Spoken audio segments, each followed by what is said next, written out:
राम राम मंडळी. उन्हाच्या हाय टेम्परेचरमध्ये आज पाऊस पडला आणि हाय टेम्परेचरमध्ये पाऊस पडला आहे, त्यामुळे पावसात भिजायला तर पाहिजेलच गारवा वाटायसाठी. मग पावसात भिजल्यानंतर थोडंसं काहीतरी खावं म्हणून त्यासाठी आज मॅगी बनवतोय बघा. म्हणतात मॅगी 2 मिनिटात होते, पण मला तर काय वाटत नाही, मला तर 10 मिनिटं जातात मॅगीच बनवायला. पावसात भिजून आल्यानंतर मस्तपैकी गरम गरम मॅगी खाल्ली.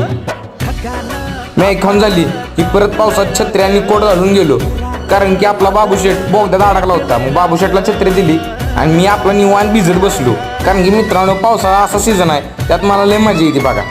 माझी माय झाली, पण शिवमच्या आईतली लाईटीची तार तुटली. मग वातावरण चांगलं झालं म्हणून तिथनं मराठी शाळेच्या टाकीव गेलो, कारण की मित्रांनो उंचावरनं वातावरण कसं दिसतंय बघा. आज चक्क 2-2 इंद्रधनुष्य बघायला भेटली बघा. म्हणून तर मला हा पावसाळ्याचा सीझन खूप जास्त आवडतो. तर मंडळी, आम्ही आता वातावरणाचा आनंद घेतो. भेटूया नेक्स्ट